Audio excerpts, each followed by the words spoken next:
কেকের বোর্ড দিয়ে কিভাবে এত সুন্দর একটা ডিআইওয়াই হোম ডেকোর বানালাম সেটা আজকে আপনাদেরকে দেখাবো।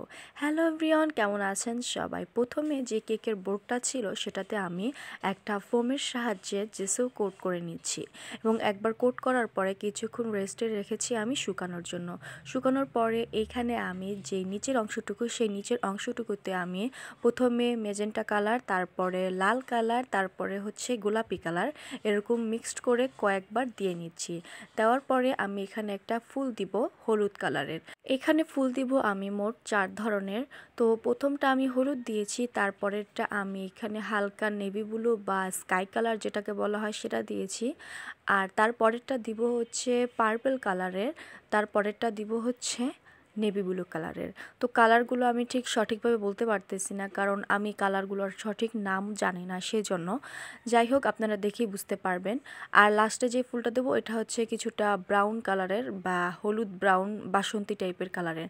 আর মাঝখানে আমি এখানে ফুলের যেই শেপটা থাকে সেই শেপটা দিয়ে দিচ্ছি সাদা কালারের, যাতে ফুলটা একটু সুন্দর দেখা যায়। এই জন্য আমি এটাতে 2টা করে দিচ্ছি। সাদা কালারের যেই রাউন্ডটা সেটা আমি 2টা ফুলে দিচ্ছি। আর যেহেতু আমি এটা বহু থিমে আঁকবো, তো লাস্টে আমার এখানে কালো রং দেওয়া লাগবে। তো শুরু হয়ে গেল আমার কালো রঙের খেলা। বহু আর্টের একটা বিশেষত্ব হচ্ছে আপনি এটাতে যত ধরনের রং আছে সব ধরনের রং ব্যবহার করতে পারেন, কিন্তু সবশেষে আপনাকে কালো রং ব্যবহার করতেই হবে। আর এই জিনিসটাই আমার কাছে সবচেয়ে বেশি ইন্টারেস্টিং লাগে। তো যাই হোক, কথা বলতে বলতে আমার এখানে প্রায় ফুলের কাজটা শেষ। এখন আমি এখানে সবুজ পাতা দিয়ে নিচ্ছি। আর পাতাগুলো দিতে আমার মনে ছিল না, কালো রং অ্যাড করার পরে আমার মনে হয়েছে যে ও আচ্ছা, আমি তো পাতা দিই নাই। তো যাই হোক, এখানে আমি পাতা দিয়ে নিচ্ছি। আর এইগুলো হচ্ছে ফুলের মূল টুল থাকে না, কি যেন, ওইগুলা দিয়ে নিচ্ছি।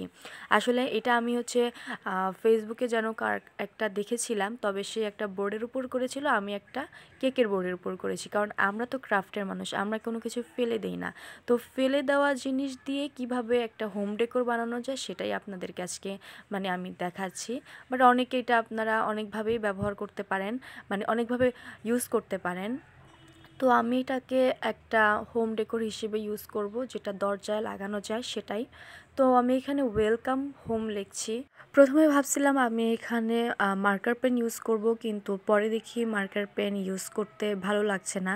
তারপরে আমি এখানে একটা ব্রাশের সাহায্যে খুব সুন্দরভাবে কালো রং দিয়ে ব্যবহার করে নিচ্ছি। আর এখানে যেহেতু আমি ওয়েলকাম হোম লিখছি, তো এটা অবশ্যই আমি কিন্তু আমার দরজার সামনে রাখবো। আর here is my final look. কেমন লেগেছে আপনাদের কাছে আপনারা কিন্তু অবশ্যই কমেন্ট করে জানাবেন। নেক্সট ভিডিও আসার আগ পর্যন্ত সবাই ভালো থাকবেন, সুস্থ থাকবেন। আল্লাহ হাফেজ।